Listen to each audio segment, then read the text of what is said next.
Bonjour. Alors la première chose, il y a Richard Stallman qui nous a amené des stickers, des autocollants.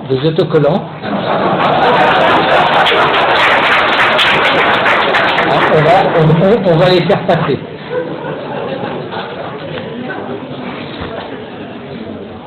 Bon, je vais commencer. Donc, camarades centraliens Supélec et nos invités. Ici, nous avons des chercheurs, des universitaires, des membres du gouvernement qui sont venus. Nous avons aussi des lycéens. Donc, nous avons aujourd'hui beaucoup de personnes diverses. Nous avons aussi des journalistes. Donc, bienvenue à tous au face-à-face centralien Supélec. Donc aujourd'hui nous avons le plaisir d'accueillir, vous êtes là, Richard Stallman. Il faut savoir qu'il fait un détour spécial pour nous, puisqu'il était en Hollande, donc il vient nous voir. Helsinki.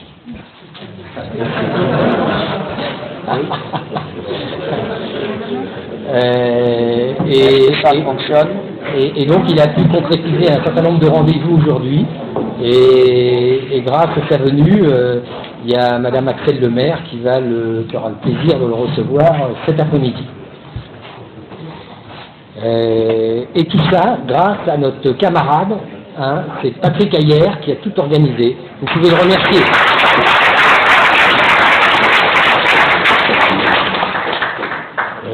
Donc je vais vous présenter rapidement le déroulé, comment ça va se passer, le face-à-face.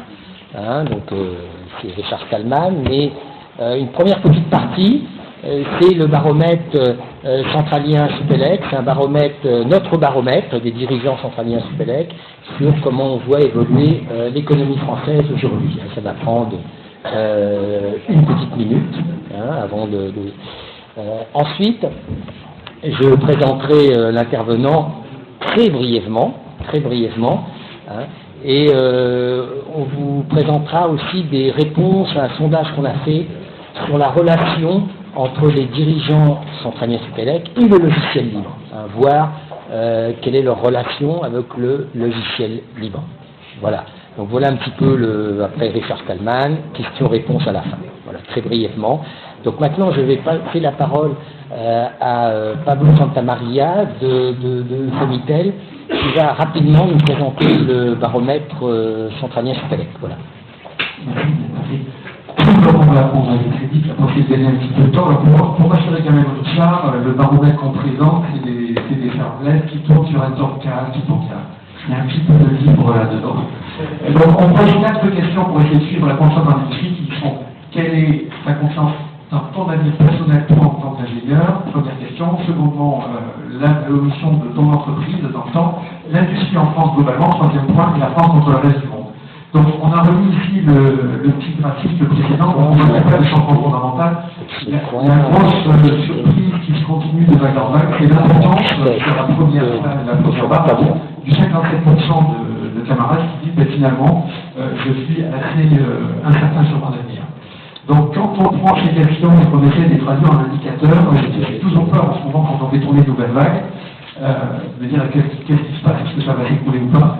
Finalement, ça ne va pas donner dans l'air du temps. C'est-à-dire qu'en gros, le centralien résiste à la probabilité.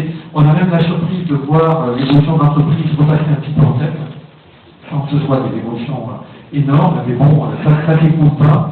On voit quand même que sur les indices de confiance, en tout cas, on est bien plus haut que quand on a commencé il y a un an. Voilà, donc très rapidement.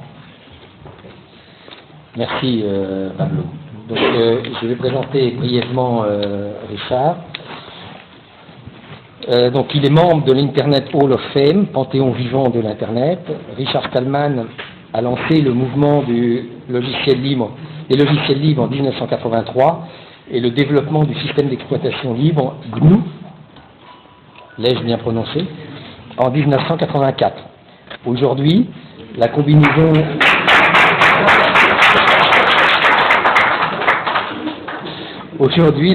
GNU-Linux est utilisée sur des dizaines de millions d'ordinateurs de par le monde, en lieu et place de Windows ou d'OS X.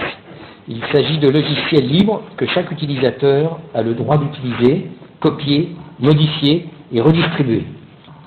Richard Stallman a reçu de nombreux prix. Je vais en citer seulement quelques-uns. Le prix ACM Grasshopper, la prestigieuse bourse de la Fondation MacArthur, le prix pionnier de la Fondation Électronique Frontières, le prix Takeda pour l'avancement économique et social dans le monde, de nombreux doctorats honoris causa, et enfin son titre de membre de l'Internet Hall of Fame.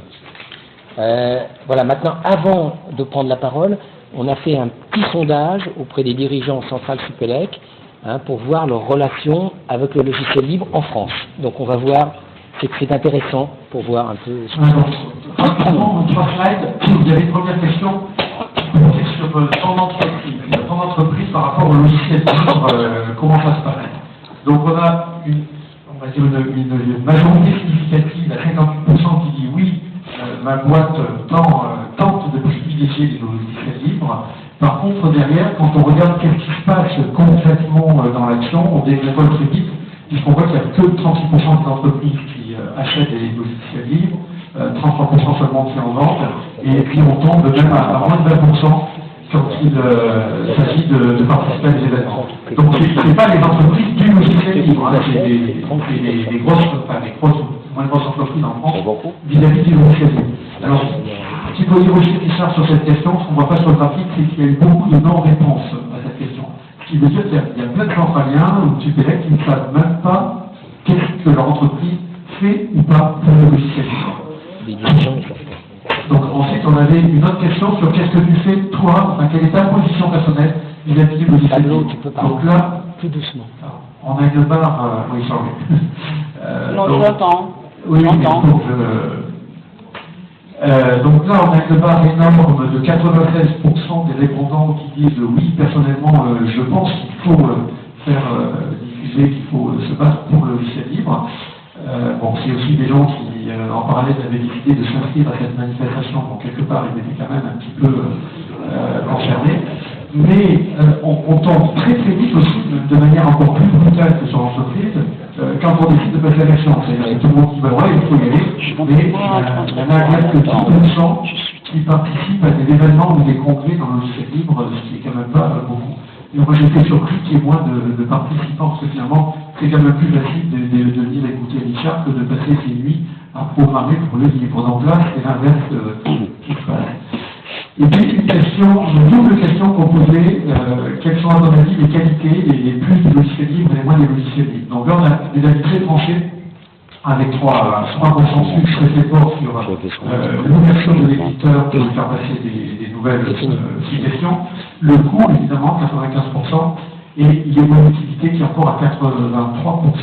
Et à l'inverse, il y a des mauvaises surprises entre guillemets du côté de la fiabilité. Alors bon, personnellement ça m'étonne un petit peu, mais c'est l'avis des sondés, avec seulement 21% qui le situent quand même plus, et quand même 80%, pratiquement 79% qui le délivrent sur ce point-là. Les performances aussi, et l'adéquation fonctionnelle qui sont sur lesquelles les avis sont positifs. Donc voilà très rapidement pour lancer un petit peu le débat. Merci Pablo. Et maintenant, mesdames et messieurs, vous avez devant vous la personne dont l'astéroïde 9982 porte le nom, et grâce à qui l'astéroïde 9985 se nomme GNU. Donc, tu peux y aller, et on termine à 10h. À 10h, on sort d'ici, normalement. Donc, je dois commencer avec une conférence, puis des questions. Oui. Combien de temps pour la conférence initiale et combien de temps pour les questions? Bon, on pourrait dire 40 minutes la conférence et 15-20 minutes les questions. D'accord. D'abord, si vous faites des photos de moi, prière de ne pas les mettre dans Facebook. Facebook est un moteur de flicage. Il faut ne pas le faire. Donc les deux doivent fonctionner. D'accord? C'est du stéréo.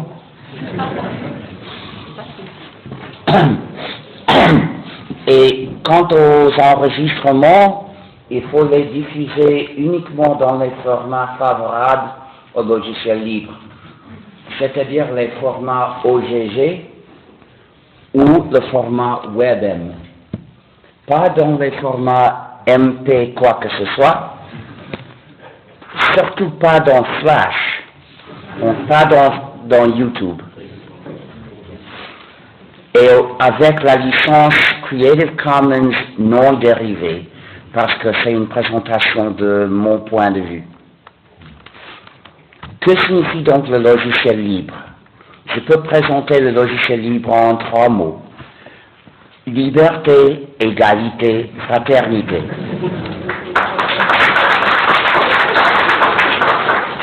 C'est-à-dire les choses que Sarkozy déteste.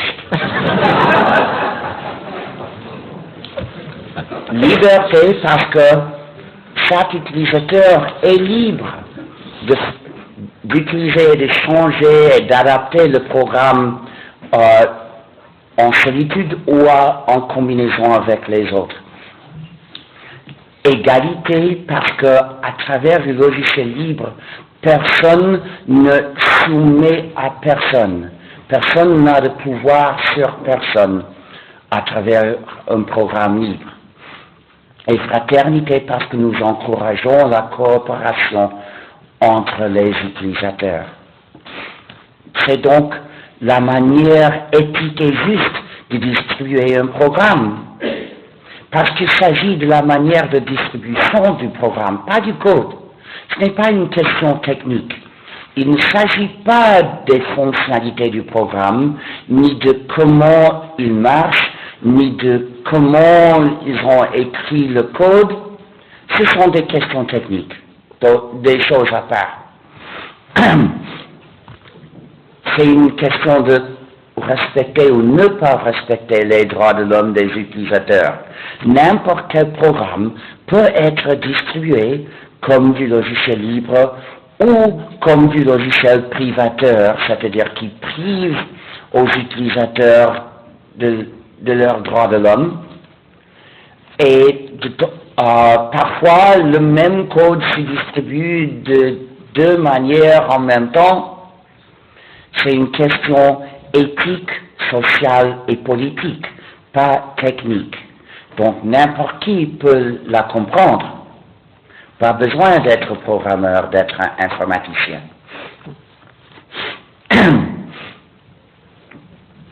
Donc, si un programme n'est pas libre, nous l'appelons privateur parce qu'il génère un système de pouvoir injuste du propriétaire du programme sur les utilisateurs du programme.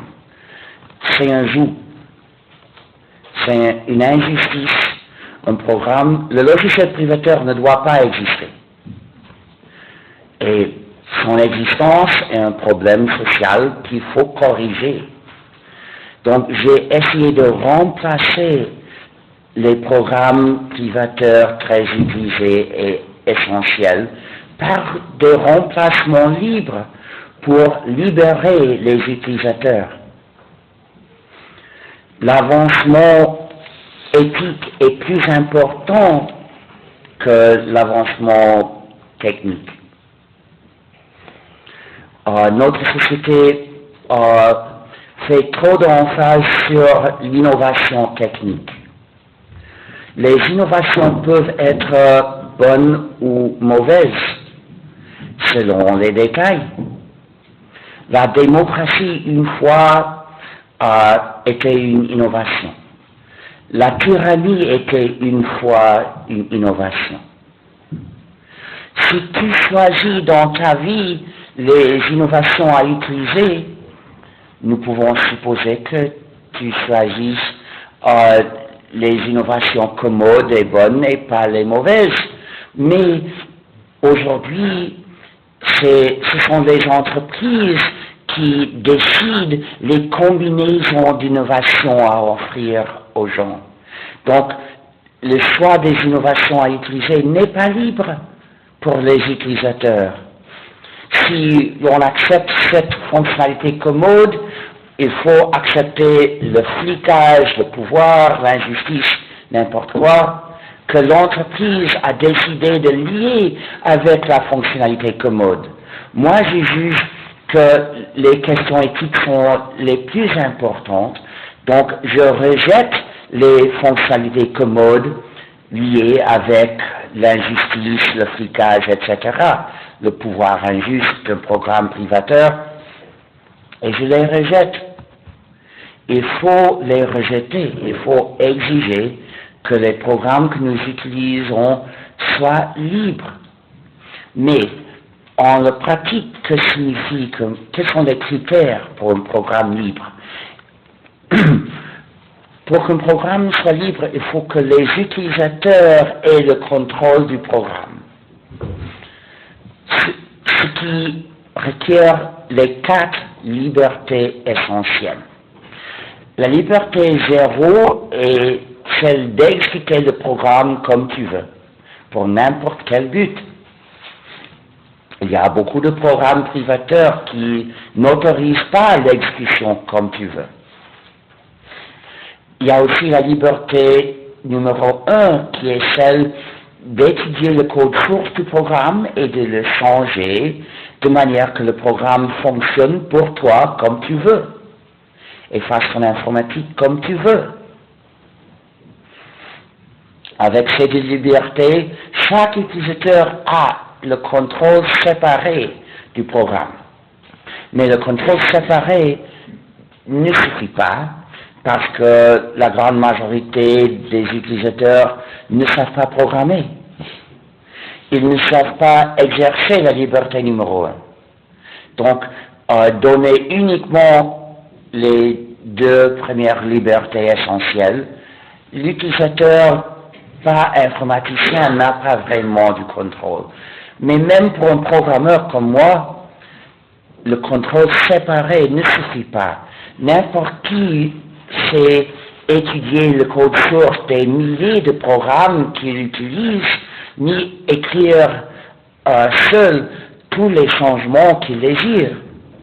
Il faut aussi le contrôle collectif du programme qui requiert 2 autres libertés essentielles. La liberté numéro 2 est celle de faire des copies exactes du programme pour les donner ou vendre aux autres quand tu veux. Et la liberté 3 est celle de faire des copies de tes versions modifiées pour les donner ou vendre aux autres quand tu veux. Avec ces 2 libertés, les membres de n'importe quel groupe sont libres de collaborer dans l'adaptation au programme à leurs besoins ou à leurs désirs et d'offrir aussi leur version au public ou à quelqu'un quand ils veulent. Donc, quand le programme porte les 4 libertés essentielles, les utilisateurs ont le contrôle du programme. C'est la manière éthique de distribuer un programme, la manière qui n'impose pas le pouvoir injuste d'un propriétaire aux utilisateurs du code.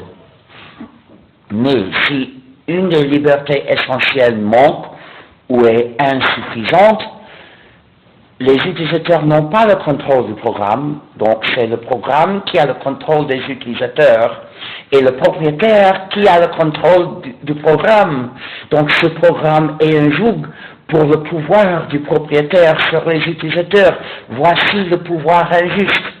Un programme privateur est un instrument du pouvoir injuste. Et normalement, il les développe pour gagner du pouvoir injuste sur quelqu'un. Il faut ne pas le faire. Donc, quand les autres disent « Ah, je préfère le logiciel libre pour épargner, pour faire des économies », je trouve qu'ils ne comprennent pas vraiment la question. Ils ne font pas attention aux droits de l'homme. Et celui qui ne valorise pas les droits de l'homme les perd. Pour garder la liberté, il faut la défendre. Il faut être prêt à lutter. Il faut parfois être prêt à faire des sacrifices. Heureusement pour nous, dans ce champ-ci, il ne s'agit pas de grands sacrifices. Des petits sacrifices suffisent.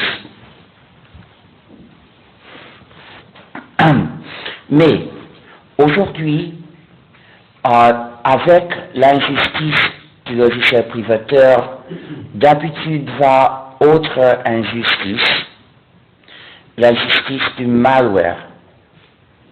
Malware signifie un programme écrit pour maltraiter les utilisateurs.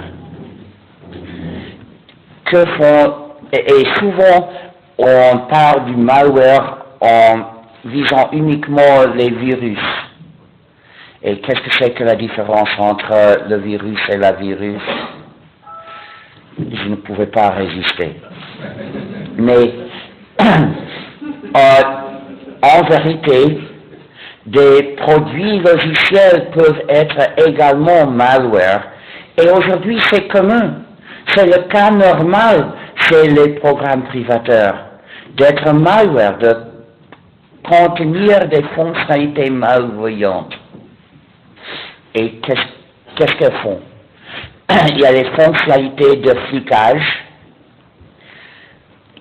il y a des fonctionnalités de restreindre l'utilisateur pour qu'il ne puisse pas faire les choses qu'évidemment tous les utilisateurs veulent faire. Il y a aussi des portes dérobées pour envoyer des commandes cachées au programme pour faire des choses à l'utilisateur qu'il ne veut pas. Et aussi, il y a la censure. Des systèmes privateurs actuels sont développés pour imposer la censure aux utilisateurs. Et pour les fonctionnalités de restreindre l'utilisateur s'appellent aussi les menottes numériques. Aussi en anglais DRM, Digital Restrictions Management. Et tous sont très répandus. Presque tous les utilisateurs du logiciel privateur sont déjà des victimes du malware privateur, et pour le démontrer, il suffit de présenter une liste d'exemples.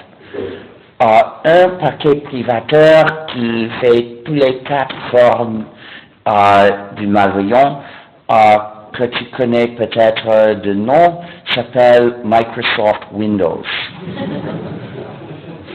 La censure est une fonctionnalité nouvelle dans la version 8 pour les ordinateurs mobiles. Donc Windows est malware, littéralement.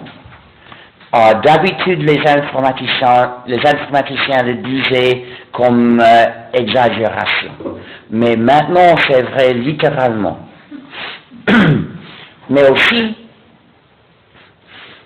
il faut noter qu'une des portes dérobées dans Windows est universelle. C'est-à-dire que, à travers de cette porte dérobée, Microsoft a le pouvoir d'imposer des changements de logiciel. N'importe quel changement, Microsoft peut imposer à distance, à n'importe quel moment. Donc, n'importe quelle fonctionnalité malveillante qui n'est pas présente dans Windows aujourd'hui peut être installée par force demain. Windows est donc malware universel. MacOS est malware. Il a des menottes numériques et ils ont découvert des fonctionnalités de flicage. Depuis 1 an, il paraît, MacOS transmet des fichiers à un serveur Apple sans informer l'utilisateur, de manière que des pirates peuvent trouver des photos, etc. Et peut-être aussi les employés d'Apple peuvent le faire plus facilement. Le système des iThings les monstres mobiles d'Apple et beaucoup pire. Beaucoup de fonctionnalités de flicage, des menottes numériques, une porte dérobée pour supprimer des applications déjà installées et la censure. Apple était le pionnier dans l'imposition de la censure des applications. Et quand les utilisateurs ont trouvé des manières de contourner la censure, ils l'appelaient jailbreak, ce qui veut dire s'échapper du prison.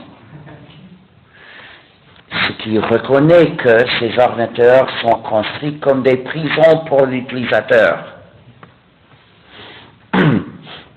Android contient des composants libres, mais aussi des composants privateurs, y compris Google Play, le composant pour accéder aux services de Google, à la boutique d'applications de Google. C'est privateur et contient une porte dérobée universelle, donc capable de faire n'importe quel mal à l'utilisateur. Flash Player est malware. Il a des menottes numériques et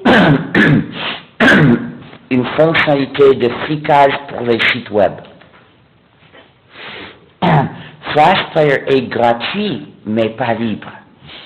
C'est donc un exemple illustratif pour démontrer que ce qui compte est la liberté et pas la gratuité. La gratuité de Flash Player signifie qu'Adobe n'exige pas que l'utilisateur paye pour être maltraité.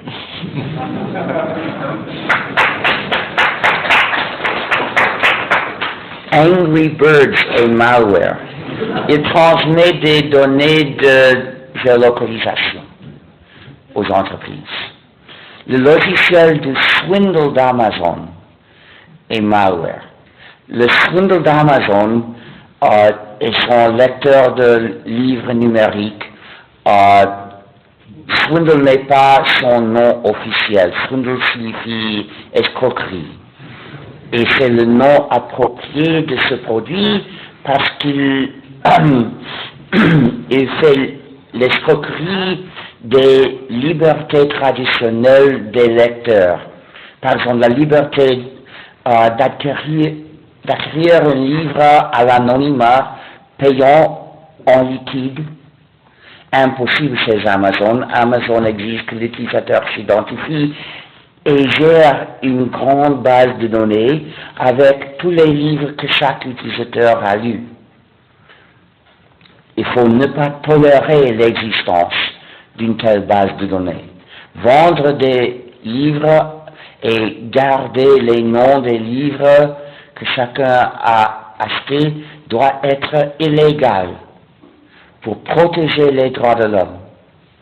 Mais le flicage du swindle est va beaucoup plus loin parce qu'il transmet à Amazon le nom et la page de ce que le lecteur lit maintenant. Aussi, si le lecteur tape des notes, les notes sont transmises à Amazon. Aussi, il y a la liberté de donner le livre en cadeau à un ami après le lire, ou de le prêter aux gens de temps en temps, ou de le vendre, éliminé par Amazon, par les menottes numériques et par les contrats injustes qu'Amazon impose qui ne respectent pas la propriété privée. Amazon dit tous les livres nous appartiennent. À Amazon, c'est-à-dire. C'est plus radical que l'Union soviétique. Il y a aussi la liberté de garder le livre tant que tu veux, qu'Amazon élimine par une porte dérobée pour effacer les livres à distance. nous savons de cette porte dérobée par l'observation. En 2009, Amazon a supprimé des milliers d'exemplaires d'un livre dans un acte orwellien, et le livre était 1984 de George Orwell. Suite à beaucoup de critiques, Amazon a prometté de ne plus le faire sauf sous ordre de l'État. Une promesse pas très réconfortante si tu as lu 1984, mais pas besoin de te préoccuper parce que Amazon ne tient pas à sa promesse. Mais en vérité, le logiciel du Swindle contient une porte dérobée universelle qui s'appelle la mise à jour automatique irrésistible. Donc, Amazon peut faire n'importe quel mal à l'utilisateur du Swindle. Le nom officiel du produit est Kindle. Kindle signifie incendier, peut-être pour nous suggérer que le vrai but du produit est de brûler les livres virtuellement aux gens. Mais pas à moi, parce que je n'utiliserai jamais de tels produits. Et le dernier exemple est celui de presque tous les téléphones portables, qui sont des ordinateurs qui tournent du logiciel. Et bien que l'utilisateur, dans beaucoup de cas, ne peut pas changer le logiciel, une entreprise peut le changer, peut le remplacer. Même dans les téléphones qui ne s'appellent pas smart, il y a du logiciel qu'une entreprise peut changer à distance. Il y a une fonctionnalité de flicage, c'est-à-dire que le téléphone transmet sa géolocalisation sous commande et l'utilisateur ne peut pas le bloquer. Mais aussi, il y a la porte dérobée universelle d'imposer des changements de logiciel, n'importe quel changement de logiciel à distance.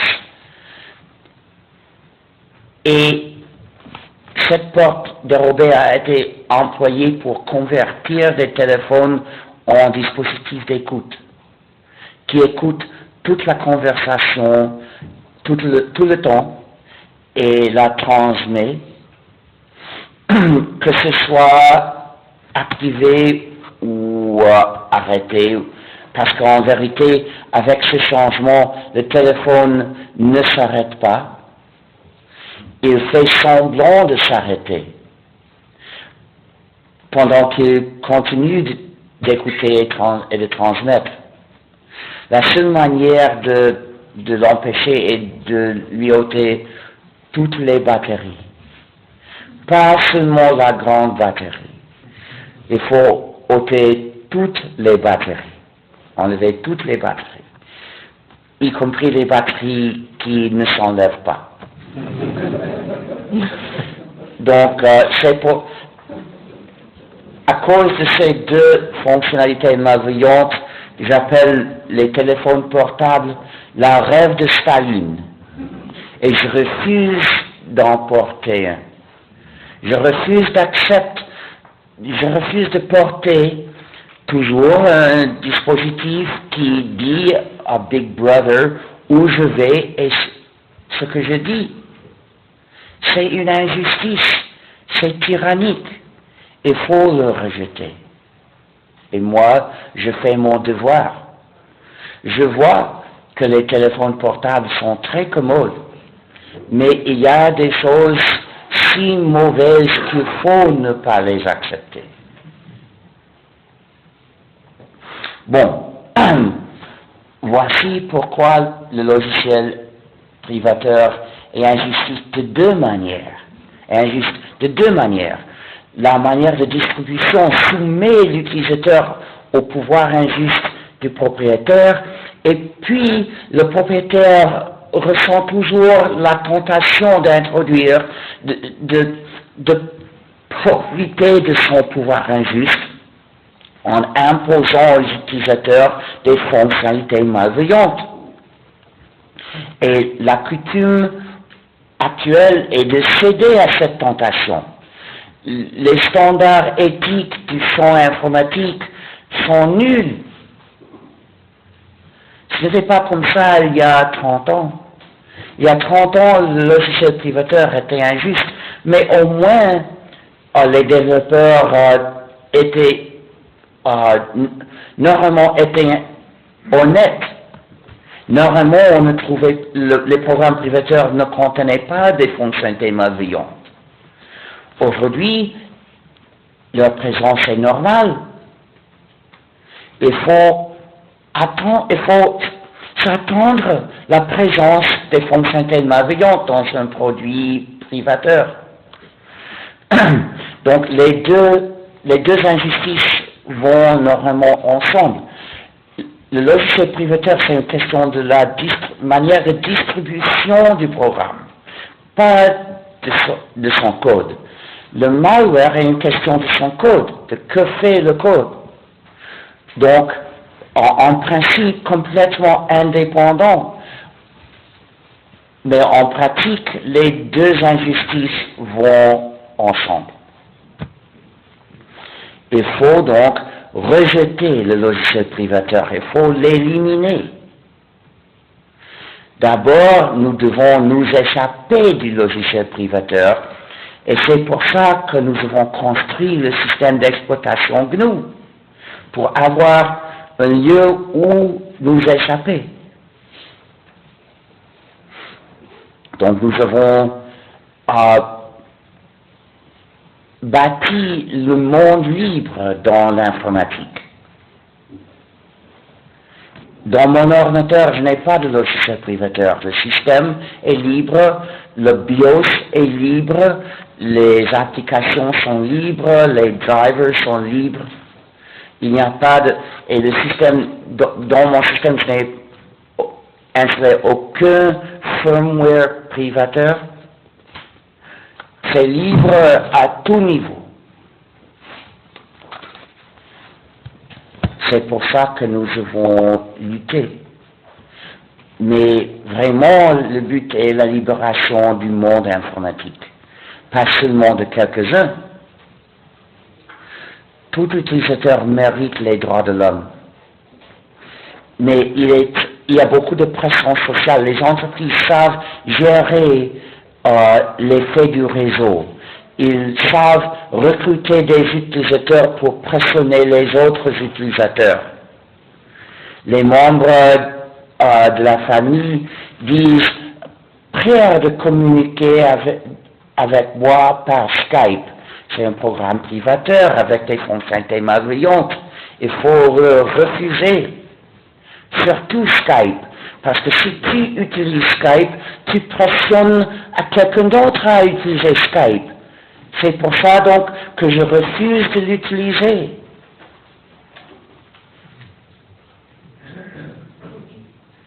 Il faut refuser les services de streaming qui imposent un client privateur avec des menottes numériques et du flicage qui t'empêche d'avoir une copie.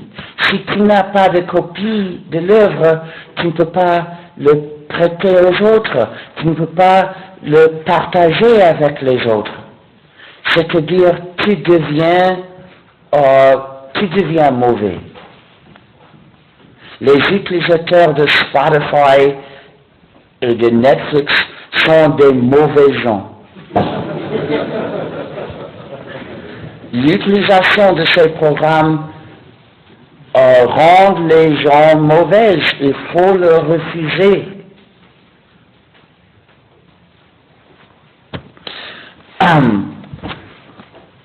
Enfin, quelle autre chose? Il y a une pratique équivalente à l'utilisation d'un programme privateur, c'est-à-dire de confier ton informatique au serveur d'un autre.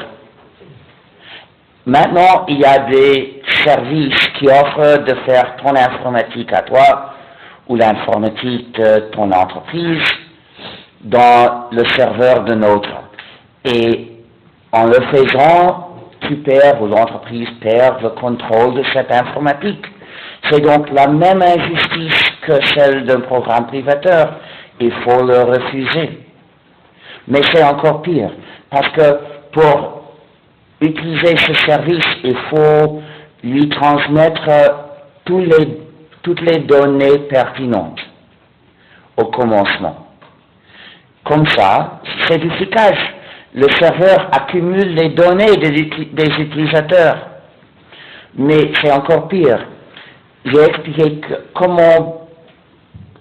que beaucoup de produits privateurs contiennent des portes dérobées universelles pour imposer des changements de logiciel, c'est-à-dire pour changer comment se fait l'informatique de l'utilisateur sans lui demander l'autorisation de le changer.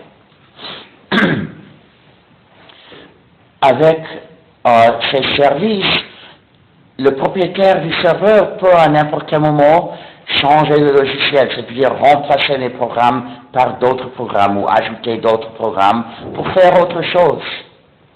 Et il doit pouvoir le faire, c'est son ordinateur à lui.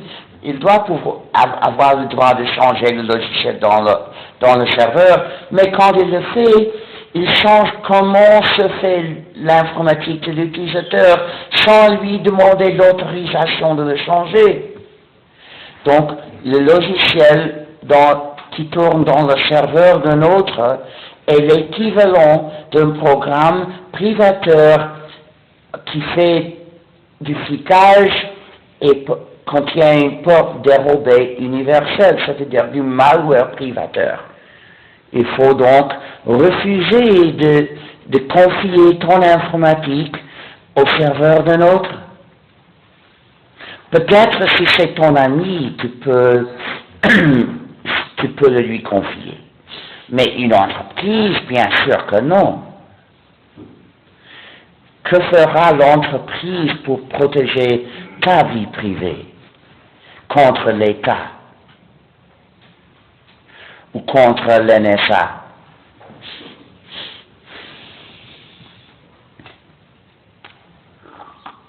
Donc c'est l'équivalent.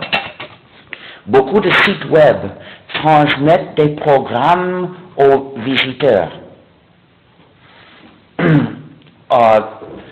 Ces programmes sont écrits normalement dans le langage JavaScript, mais c'est un détail technique. Le point important, c'est que ces programmes peuvent être libres ou privateurs, mais la plupart sont privateurs. Pour ne pas et quelques-uns sont malware et font du flicage. Donc, pour ne pas exécuter les programmes privateurs, il faut utiliser notre programme LibreJS. C'est une adjonction à Firefox qui analyse les programmes JavaScript qui essaient de s'installer dans ton navigateur pour voir s'ils sont ou triviaux ou libres. Et dans ces deux cas, il les permet d'exécuter.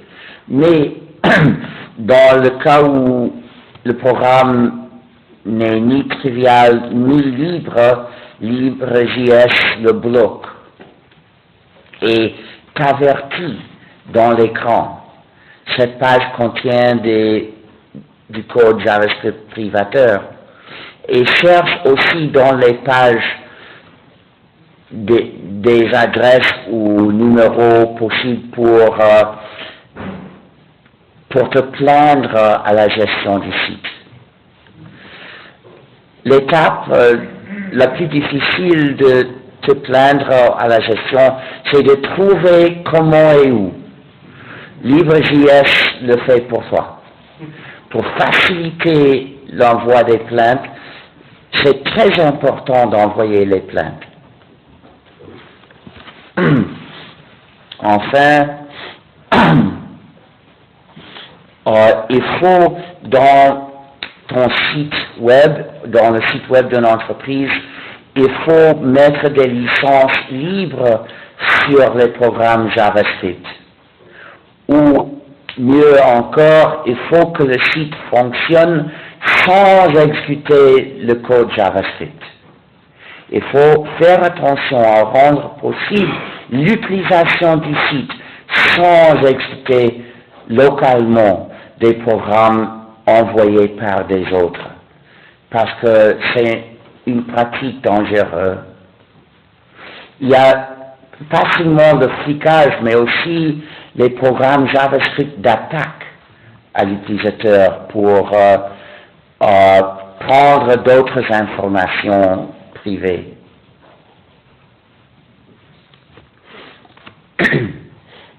Enfin, aux enchères. Voici un petit gnou adorable qui a besoin d'une famille, donc je vais le vendre aux enchères maintenant. Si tu achètes le gnou, je peux dédicacer cette carte. Si tu as un manchot chez toi, le manchot a besoin de gnou. Comme nous savons, le manchot ne peut guère fonctionner sans gnou.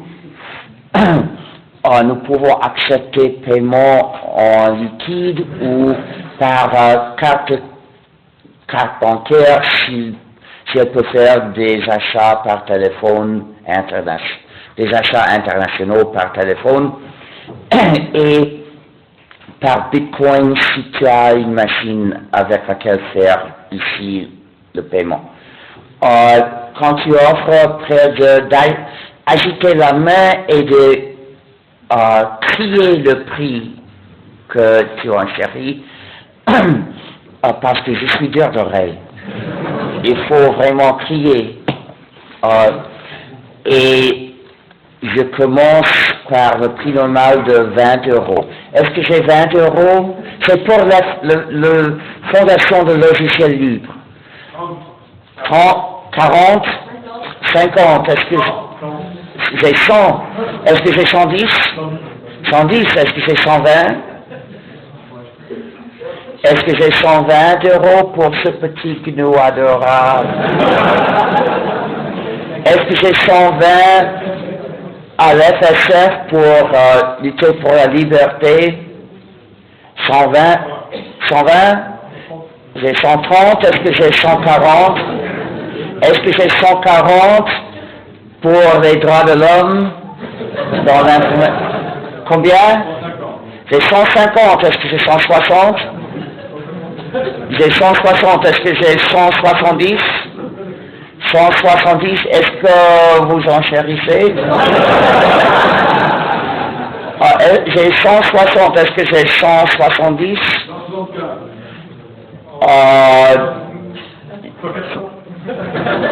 J'ai 180, est-ce que j'ai 190?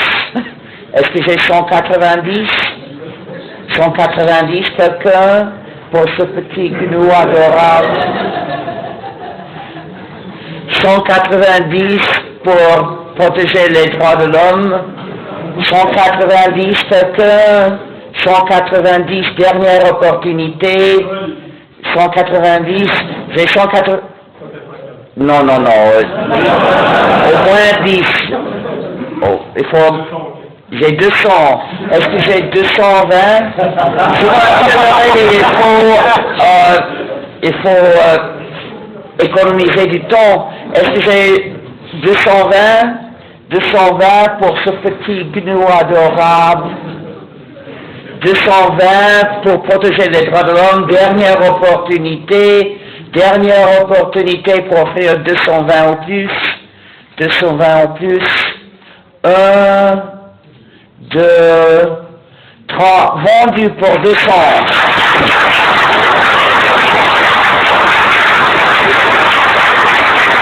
Maintenant, j'accepte les questions. Il faut répéter qu'il y a des autocollants disponibles à prendre. Ils ont tous été pris. Il reste quelques peu. Tous sont à prendre pour être utilisés. Pour d'informations davantage, nous avons des sites web.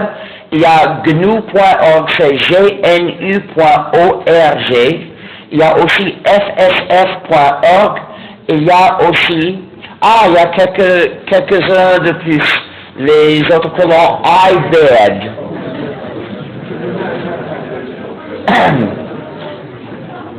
C'est dommage, j'en ai plus au logement, mais pas ici. De toute manière, il y a aussi fsf.org, le site de la Free Software Foundation. Il y a aussi, fsfe.org, Free Software Foundation Europe. Et maintenant, aux questions.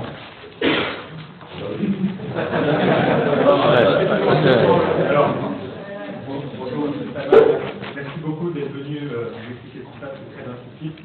Est-ce qu'ils doivent utiliser un micro? Oui, il y a un micro. Oh, mais je propose de faire une queue ici pour ne pas transporter le micro à travers la salle. Je propose de garder ici le micro et que tous les gens qui veulent poser des questions font leur queue ici.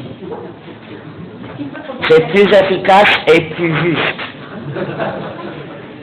Alors, si tu entres dans la queue, tu auras ton opportunité de poser la question. Bonjour M. Salman, merci pour cette présentation magnifique.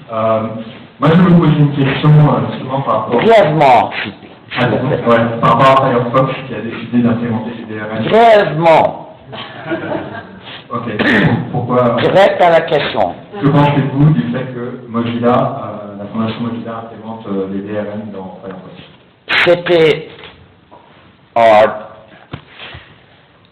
C'était horrible. Ils avaient le devoir de défendre la liberté.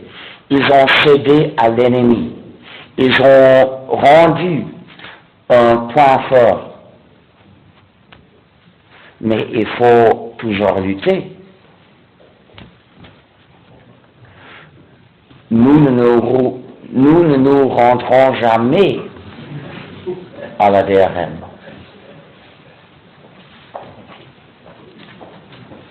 Mais ceux de Mozilla ne disent pas logiciel libre. Ils ne parlent pas de la liberté. Ils disent open source. Que signifie open source? C'est une manière de parler des programmes libres sans mentionner les questions éthiques.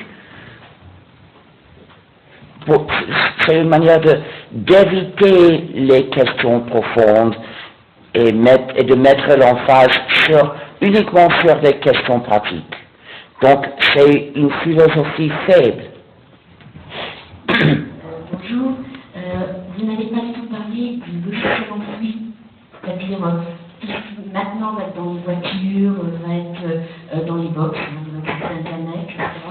Et donc c'est un point effectivement d'une possibilité de cliquage énorme. Oui, bien sûr. Et aussi, si un produit contient un programme et le programme n'est pas à changer,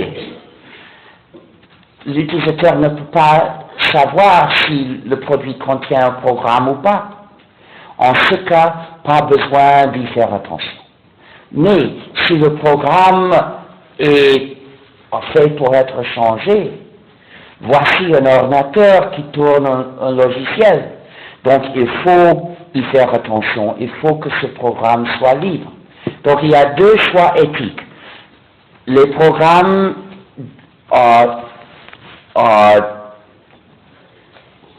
enrobés dans un produit, les programmes qui ne sont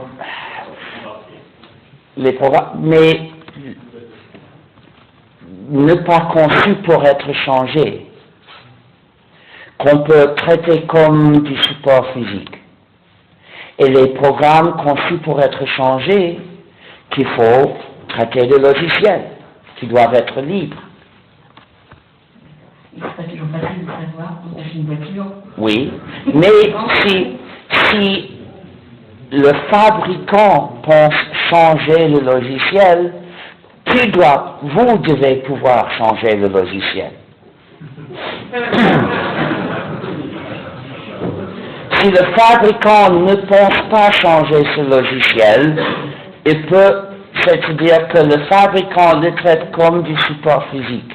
Et toutes les questions éthiques sont égales aux questions pour le support physique. Parce que le support physique peut aussi être malveillant. C'est normal, dans les PC normaux actuels, il y a du support physique malveillant.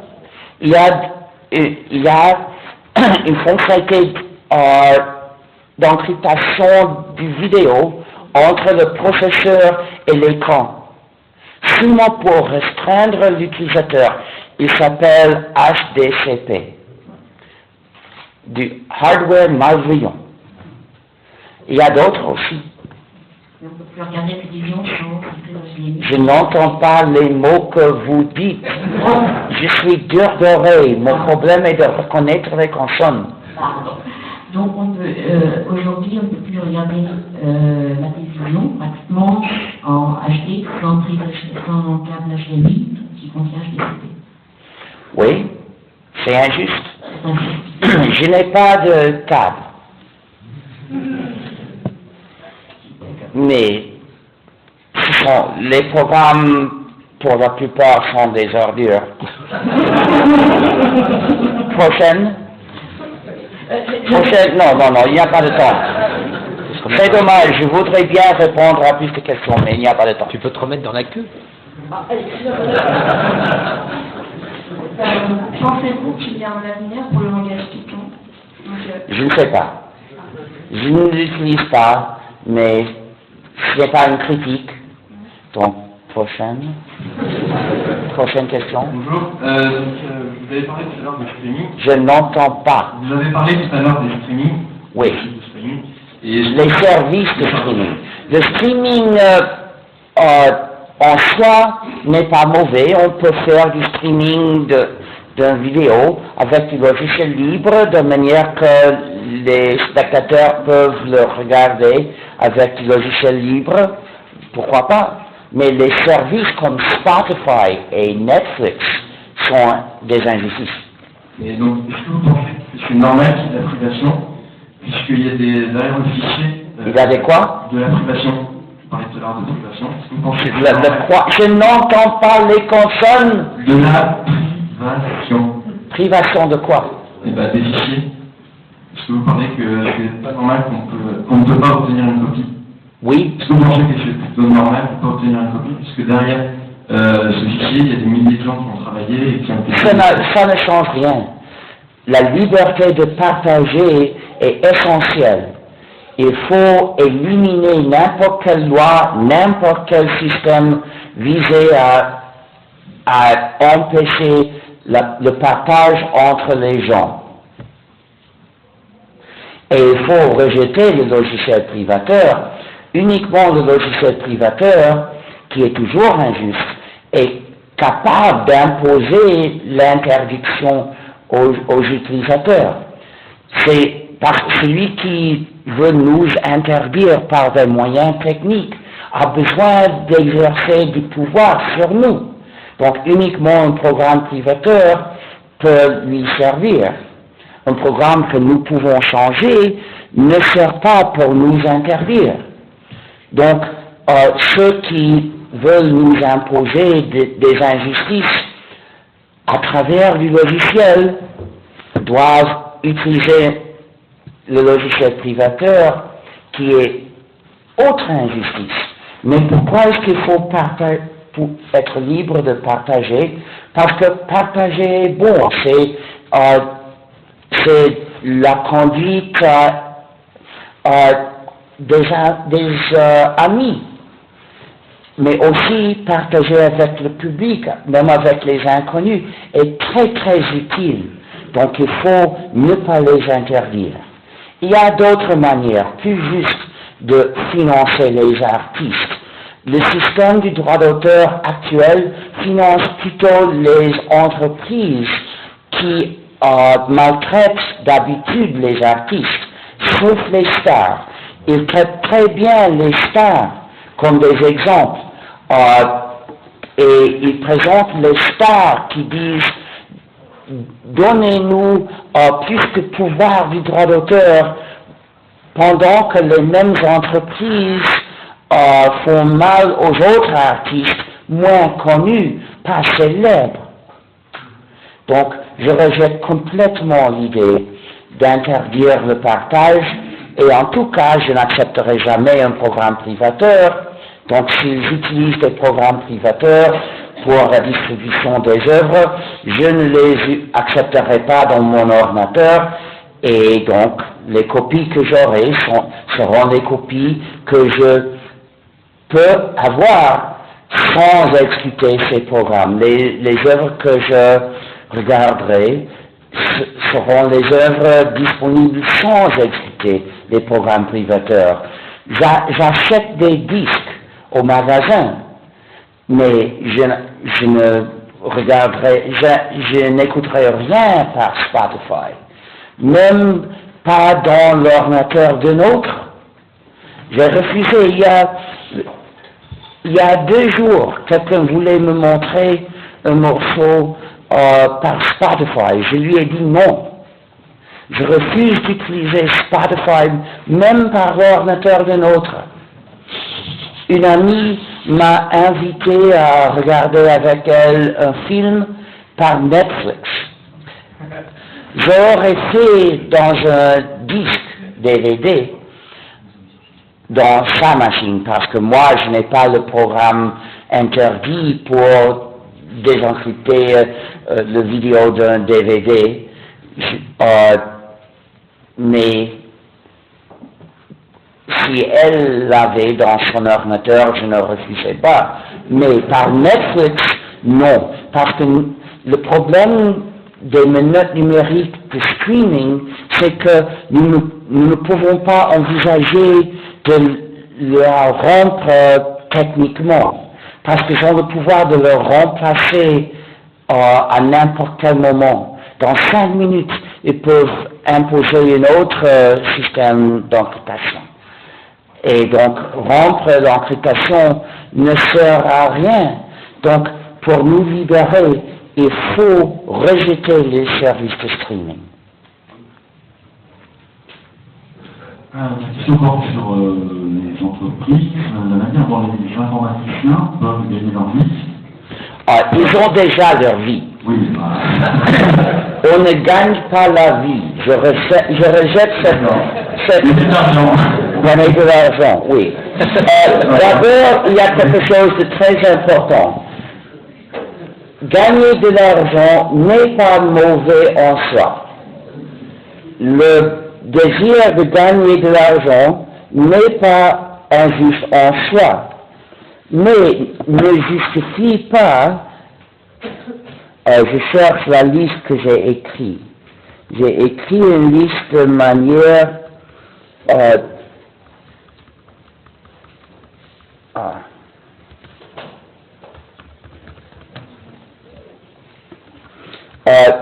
mais le désir de gagner de l'argent ne justifie de maltraiter les autres. Donc, on ne peut pas justifier le développement des programmes privateurs pour le désir de gagner de l'argent. Où est-ce que j'ai mis ce fichier? Voici. Donc, si tu ne sais pas gagner de l'argent en développant du logiciel libre, ça n'excuse pas le développement d'un programme privateur. Le développement d'un programme privateur est l'essai de soumettre des autres. Il faut ne pas le faire. Entre développer du logiciel privateur et ne rien faire, il faut ne rien faire. Mais il y a des manières de gagner de l'argent à travers du logiciel libre, et pourquoi pas. Voici les modèles que j'ai trouvés. Parfois, on peut faire de la publicité à travers ou avec des programmes libres. Parfois, le programme libre sert à autres négoces. Par exemple, Google et Oracle développent des programmes libres très utiles. Il leur convient que ces programmes soient disponibles. Il y a aussi le modèle de crowdfunding. On peut solliciter de l'argent pour faire le travail. C'est complètement bon. Il y a la vente des services associés à l'utilisation de programmes. C'est aussi bon. Je le faisais pour plusieurs années dans les années 80 avant de recevoir la bourse MacArthur. J'aurais continué. Il y a la vente des copies certifiées. Donc, le code source est libre, on peut redistribuer le code source, on peut redistribuer même les exécutables. Mais pour avoir une copie certifiée, il faut le recevoir de l'entreprise et payer. L'entreprise qui développe le compilateur ADA de GNU fonctionne comme ça. Il y a aussi la pratique de développer des solutions spécifiques à mesure, Oui, sur mesure. sur mesure, mais en utilisant quelques programmes libres généraux et on les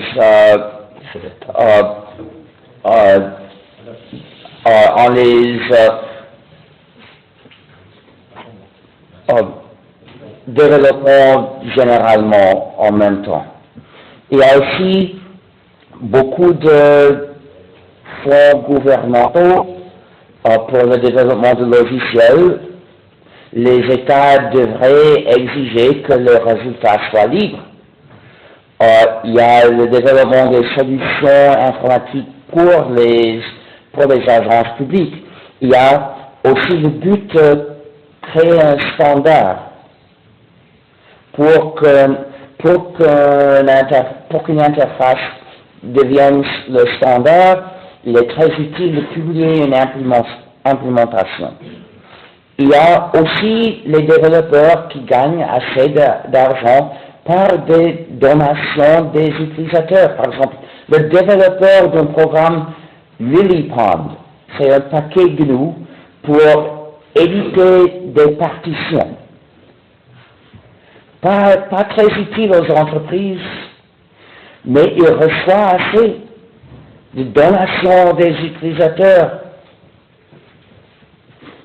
Si un programme si obscur est utile uniquement aux individus, peut recueillir assez de donations, c'est évidemment pas trop difficile. Donc, c'est bien possible. Mais, surtout, il faut ne pas développer de ce privateur. S'il y a du temps. Ma question est un peu compliquée. Je n'entends pas les consonnes. Bonjour. Vous n'avez pas trop parlé du réseau, de la neutralité, de la publicité, etc. Brièvement, s'il vous plaît. Est-ce que vous utilisez des choses comme Tor, par exemple? Oui, j'utilise ça. Et, par rapport à la Mais je ne voudrais pas dire que j'ai tort. Par rapport à la neutralité du réseau, Je n'entends pas. par rapport à la neutralité du réseau, Je suis pour. malheureusement, Mais aussi, il faut éliminer le flicage général. Les États doivent pouvoir investiguer quelques-uns sous ordre du tribunal. Mais le flicage général doit être éliminé. Les systèmes doivent être... Il faut des lois pour exiger que les systèmes numériques soient développés pour ne pas accumuler des données sur les gens, sauf dans le cas où il y a un ordre du tribunal visé à quelques-uns. Prochaine question. Bonjour. Si les logiciels libres sont plus intéressants à tous les niveaux, pourquoi les entreprises utilisent des logiciels privateurs? Je ne dis pas plus intéressant à tous les niveaux. Je dis que le logiciel libre est éthique et le logiciel privateur soumet ses utilisateurs, donc c'est injuste. Mais évidemment, il y a des fonctionnalités commodes offertes uniquement par des programmes privateurs, donc une tentation pour céder les droits de l'homme, une invitation aux entreprises pour céder le contrôle de leur propre informatique.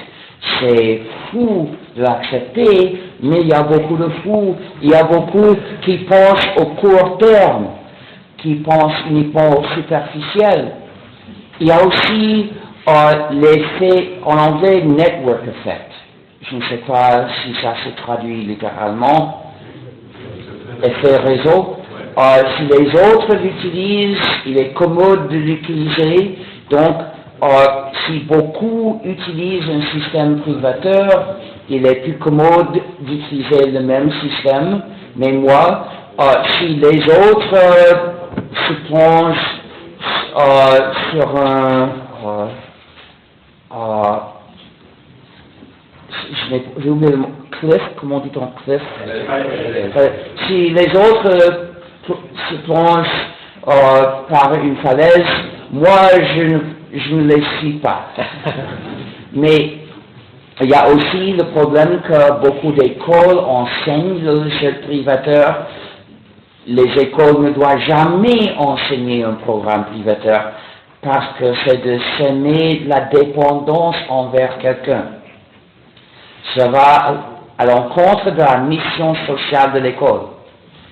Et généralement, c'est l'inertie sociale qui continue le développement et l'utilisation du logiciel privateur, mais aussi si quelqu'un obtient un grand investissement, il peut développer un programme très commode, mais injuste. Merci. Dernière question. Comment faire pour empêcher les gens d'utiliser le logiciel libre dans des buts privateurs? Dans des quoi privateurs? Des objectifs privateurs. On ne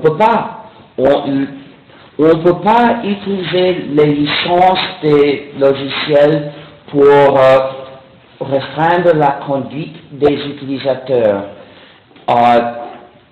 Si je fabrique des stylos, je ne peux pas éviter que mes stylos soient utilisés pour faire des mauvaises choses, comme de la fraude, comme pour écrire la liste de personnes à mettre en prison sans procès, à torturer.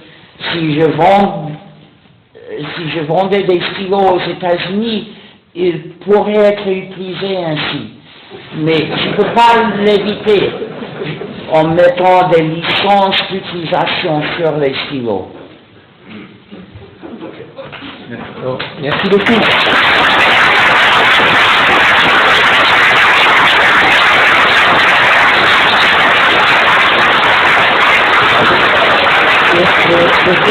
Je tiens à remettre un petit cadeau à Richard. C'est un cadeau de nos associations centrales Supélec.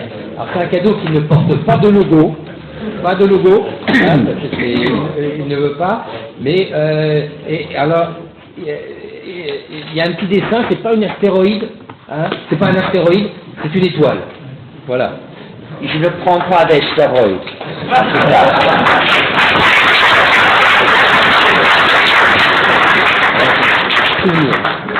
Merci.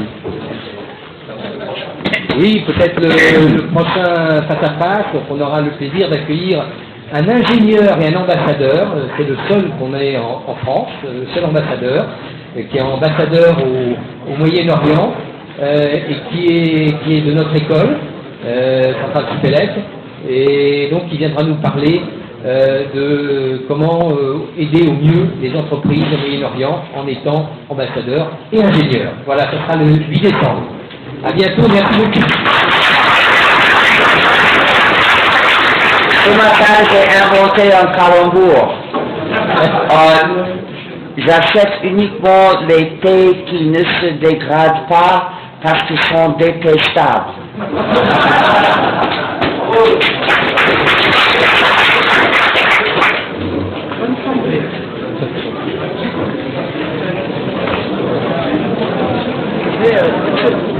Quoi? Je n'entends pas, je suis deux oreilles. Michel quoi? Ah, je me souviens du nom, mais de où je me souviens? Corus, en 1984. 1986. C'est ancien. Ouais. Quand j'ai quitté Corus, Je me souviens plus de on est allé à Fontainebleau.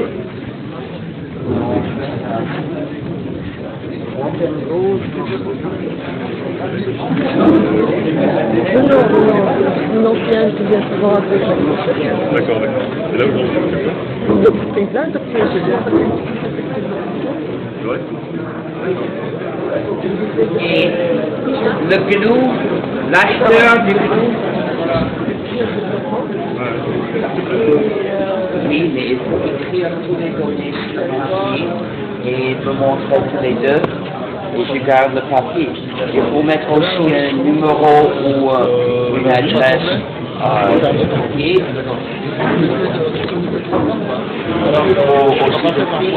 Il faut aussi des photos de sécurité parce que ce sera pour un achat téléphonique.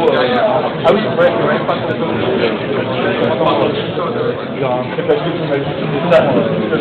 Nous ne pouvons pas le faire, nous sommes aux États-Unis.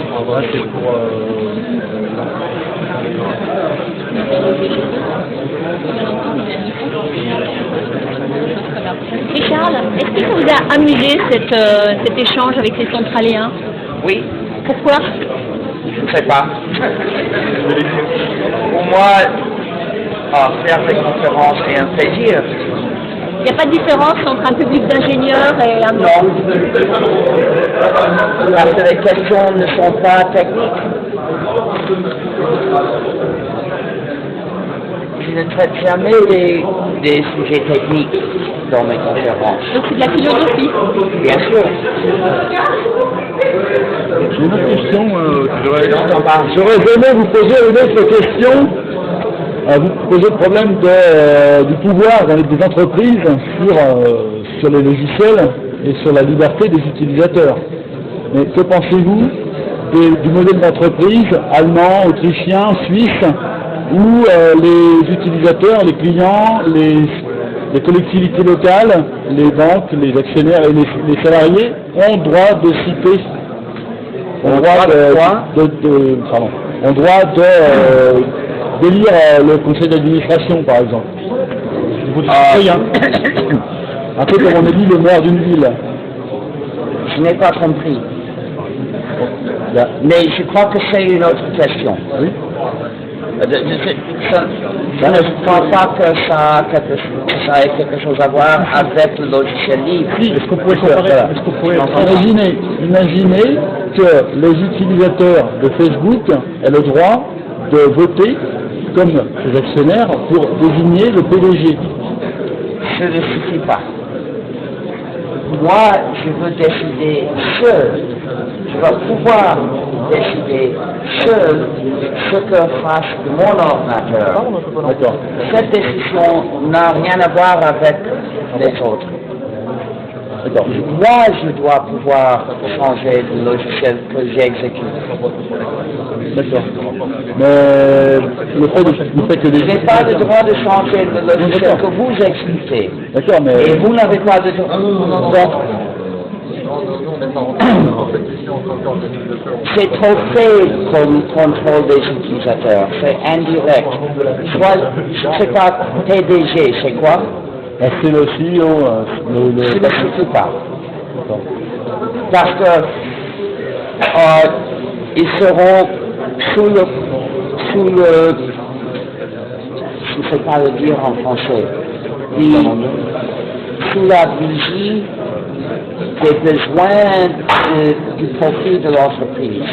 Et donc, n'importe quel CEO de Facebook ferait du flicage. Poursuivre les intérêts peut-être de ses actionnaires, mais peut-être que les intérêts de ses utilisateurs seraient différents. Mais les utilisateurs pourraient faire des petits changements dans les détails. Ouais. Sans pouvoir contrôler sans vraiment changer le chemin. Donc je ne sais pas. D'accord. Je n'aurais jamais utilisé de Facebook. Ouais. Merci. Et je dois regarder la carte aussi. La carte physique. Comparer. Il faut aussi le nom. Le nom. Non. Ce n'est pas. Ça, je ne sais pas lire. Et il faut mettre explicitement le nom.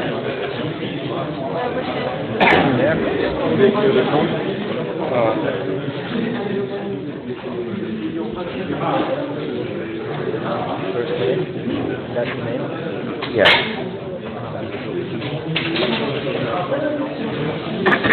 Vous voulez que je fasse une photo?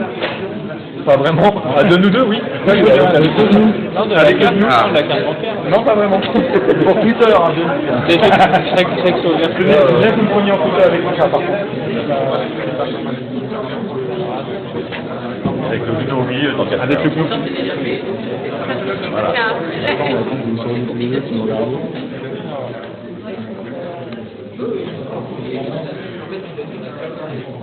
Je vais prendre une ou deux qui sont rentrés les yeux.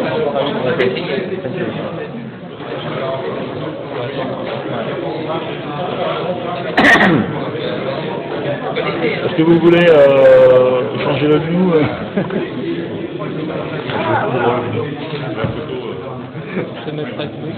Attendez, je vais faire. Et maintenant la dédicacée. Ouais. Avec le nom.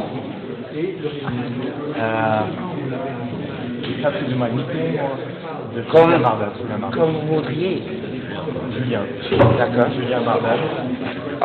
C'est trop long, mais je viens. Ok.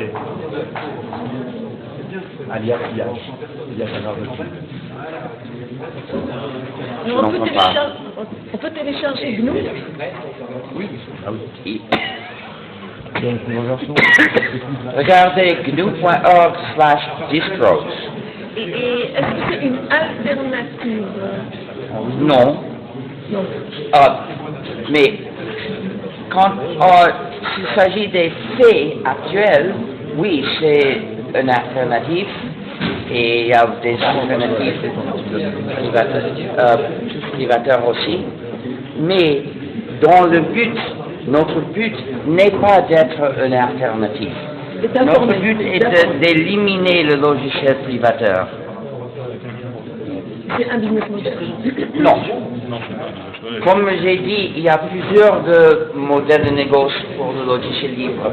Mais le logiciel libre n'est pas un modèle de négoce. Non. C'est quelque chose de beaucoup plus important qu'un modèle de négoce. C'est la défense des droits de l'homme.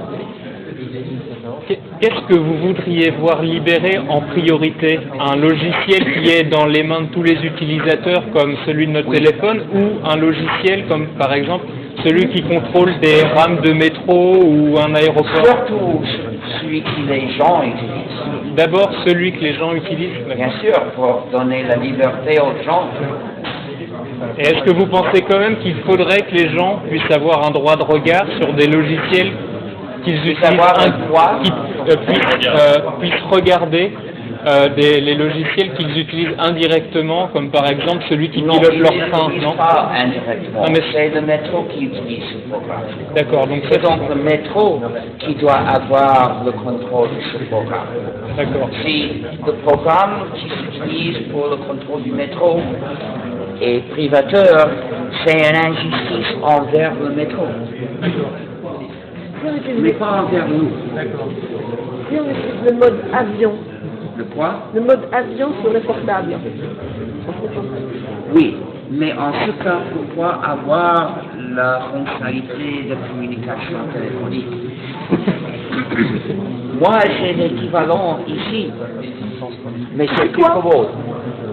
C'est un ThinkPad X60 avec le logiciel remplacé. Moi, je m'en trouve.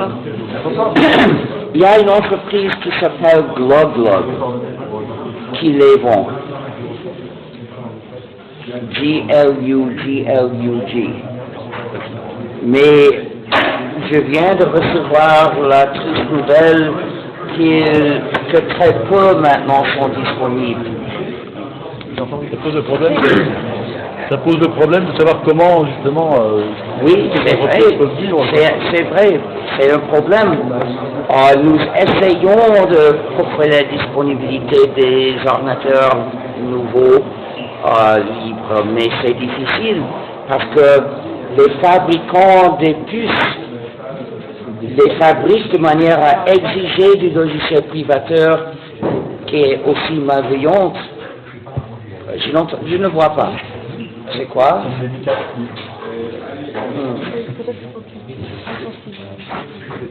Oui. Oui. Ah oui. Et qu'est-ce que je dois faire? Où? Ici? Oui. Oh, où vous voudriez? Sur le GNU. Oui.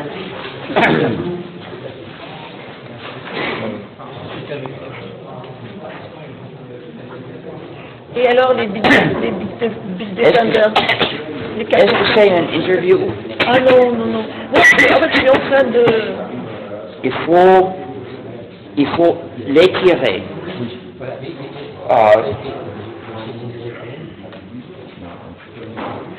Ici donc, Ouais. ou ici? Très bien. S'il vous plaît. Ah non, j'ai noté glou-glou. Non, c'est Glug-glug. glou-glou.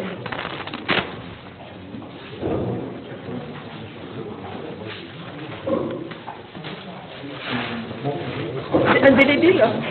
Donc quoi? Ça s'efface pas? Je n'entends pas. Ça s'efface pas? Face pain, c'est quoi? Oui. Ah, j'ai une question aussi. Que pensez-vous du développement? Est-ce que l'État devrait... Je n'entends pas les consonnes. Alors, Plus fort. D'accord, je vais parler plus fort. Est-ce que l'État devrait s'engager à développer du logiciel libre? Ne pas le laisser aux entreprises, mais faire que l'État soit peut-être que je ne comprends pas.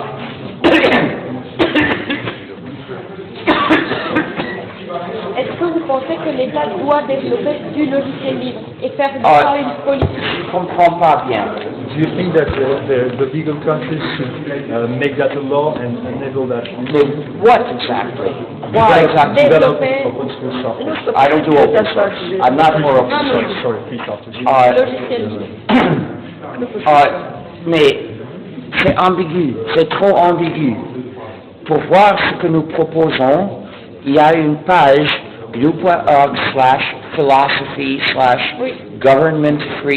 gnu.org/philosophy/governmentfreesoftware.html qui présente les politiques que nous proposons aux États. D'accord, je vous pose cette question. Mais la question est ambiguë. Oui, je sais très bien. Je vous la pose parce que je fais une thèse sur les logiciels libres et sur Cuba dans les logiciels libres. Et Cuba, c'est un pays qui propose un développement de logiciels libres, mais en tant que politique nationale. C'est bon. Donc, c'est pour ça que je vous pose... Plus ou moins, c'est bon. Je ne connais pas les détails. Vous êtes allé à Cuba pour parler de logiciels Oui, libres? oui. Et qu'est-ce qu'ils vous ont... À ce moment, ils ne faisaient rien, mais peut-être qu'ils ont changé. Ce sera sage, étant vu que l'utilisation de Windows à Cuba le rend vulnérable au pouvoir des États-Unis, aux attaques informatiques. Ce que je disais, je leur ai dit.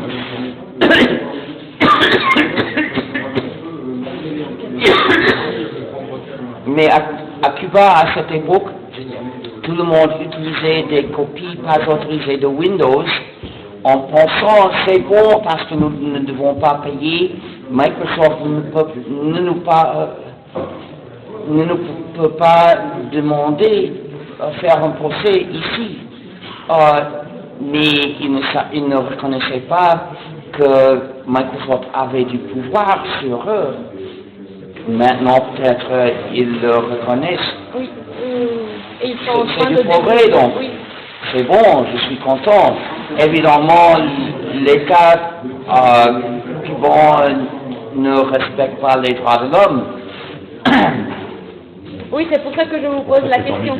C'est pour ça que la question est ambiguë et que je vous Non. demande ce que vous pensez. Non, Cuba doit rejeter le logiciel privateur.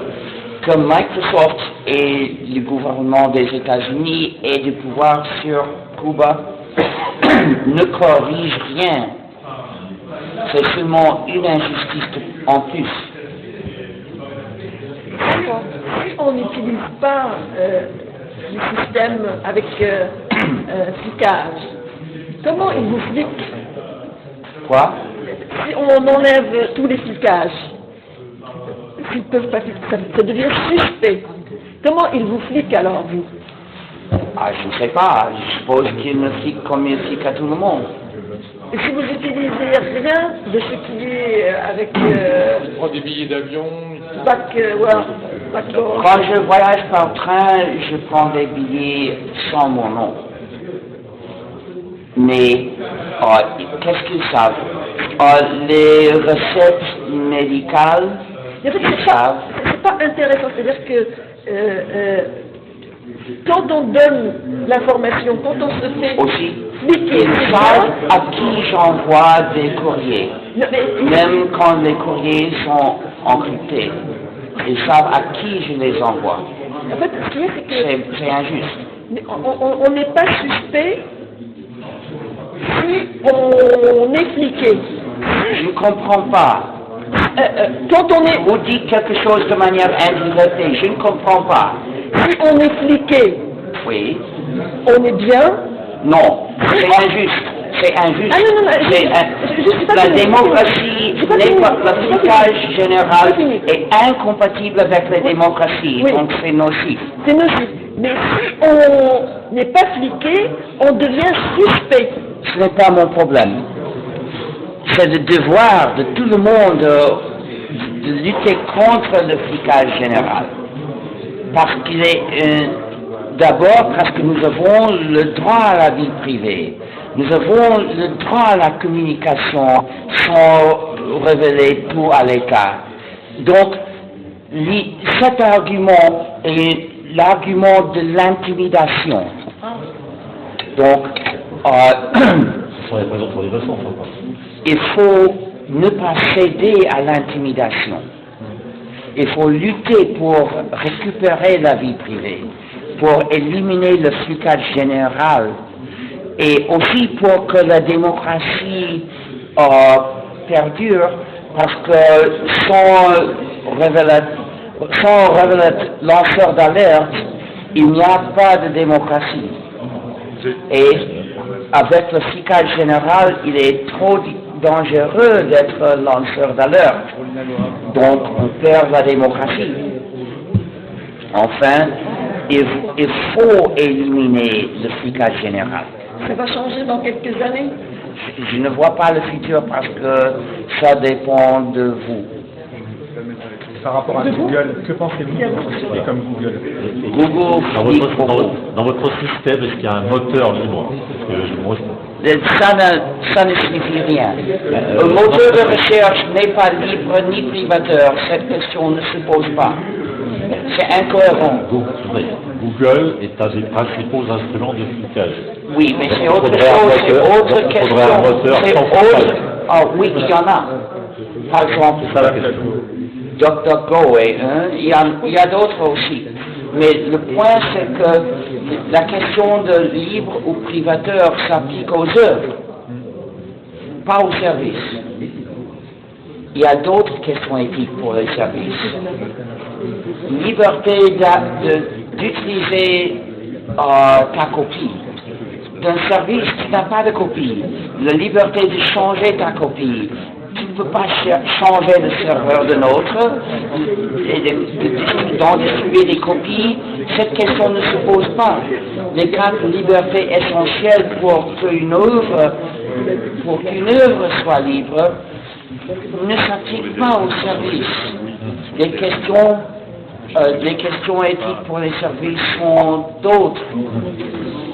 Est-ce que vous pensez que les logiciels privatifs vont disparaître dans le futur? Je n'entends pas. Est-ce que vous pensez que les logiciels privatifs, Privateur. propriétaires, Privateur. Privateur. C'est pas pareil. C'est politique. Je n'entends pas. Non, je disais c'est politique. Normalement, on dit propriétaire, mais effectivement... Non, mais il faut changer. Non, mais lui, il parle de privateur. Non, mais j'ai Nous compris. disons propriétaire, mais c'est un nom, ce n'est pas un adjectif. Et il n'explique pas pourquoi c'est injuste. Donc, privateur est meilleur. est-ce que vous pensez alors que ces logiciels vont disparaître dans le futur? Je ne sais pas. C'est nous le futur. Je suis pessimiste nature. Donc, je prévois toujours la défaite. Richard, si je suis engagé chez Google, qu'est-ce que je devrais faire? Ça dépend de quel travail tu fais. Site Reliability Engineering. Je n'entends pas bien. Site Reliability Engineering. Je suppose que pour les sites de Google, ce n'est pas bon, étant vu qu'ils ne fonctionnent pas sans expliquer le logiciel privateur en JavaScript. Il n'y a que deux sites de Google, deux services de Google qui fonctionnent sans JavaScript. L'un est le moteur de recherche, l'autre est Gmail.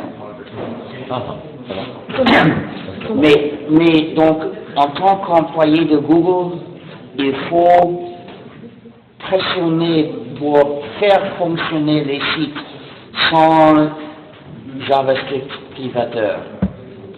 Par exemple, il y a 5 ou 6 ans, Google Maps fonctionnait bien sans JavaScript. Et puis, j'ai vu qu'il fonctionnait bien, sauf que la carte n'apparaissait plus. Je m'en vais. Merci beaucoup. Et au plaisir. Happy hacking. D'avoir votre connaissance. Mais il y a la question de mon remboursement. On vous attend. Qu'est-ce que je dois faire? Après, finissez vos questions.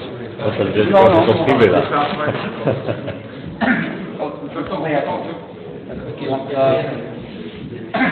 Mais moi aussi, je dois m'en aller, j'ai d'autres travail à faire aujourd'hui. Je ne vois pas le futur, parce que le futur dépend de... Java n'est plus un problème, parce qu'il y a une plateforme libre. Oui, mais il y a une plateforme libre. Donc, si un langage a une plateforme libre, pas de problème. Oui, faire du Java est ambigu. Écrire des programmes libres en Java et utiliser les programmes libres en Java, pourquoi pas? Étant vu qu'il y a une plateforme libre qui permet de le faire dans un environnement libre. L'effet réseau, c'est quand même... Je n'entends pas. L'effet réseau, le network effect. Vous parliez de ça tout à l'heure, ça c'est le principal obstacle. Aujourd'hui, par exemple, si j'ai quelqu'un un client qui me dit j'utilise Skype, on va faire une conférence téléphonique avec Skype, qu'est-ce que je réponds? Substituabilité d'un service par un autre. Il y a d'autres. On peut proposer l'utilisation de l'Inphone, par exemple. L'Inphone. D'accord. Il y a ou du téléphone. Les appels de longue distance ne sont pas très chers aujourd'hui. Oui, mais là, aujourd'hui, c'est gratuit. Par un autre procédé, c'est gratuit. On peut en plus avoir la caméra. Il n'y a pas de Oui, mais donc mais c'est ce une que forme, je c'est une réponse. Je refuse absolument d'utiliser Skype. C'est horrible. Absolument. Mais il y a Jitsi.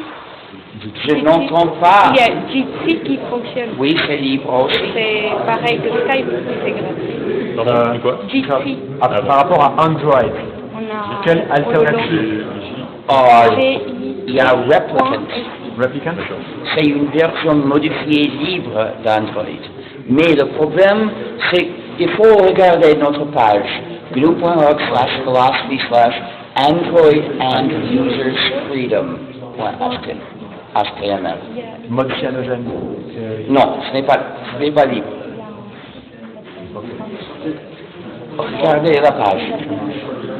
Et pourquoi Gmail et pourquoi le moteur n'ont pas JavaScript encore? Qu'est-ce qui empêche Google? Google le fait comme ça. Je ne sais pas pourquoi.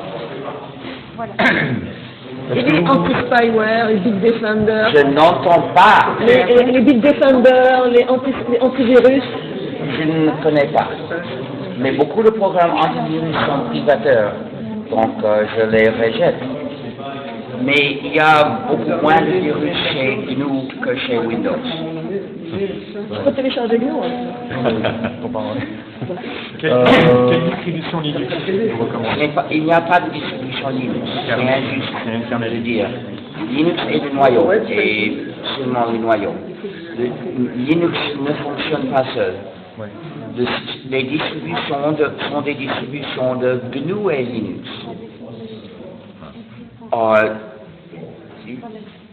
Moi, j'utilise Treescale, mais il faut regarder notre liste de distribution libre. Moi, je sais pas Gentoo. Ce n'est pas libre. Regardez gnu.org/distros pour toutes les informations à ce sujet. Oui, je peux faire.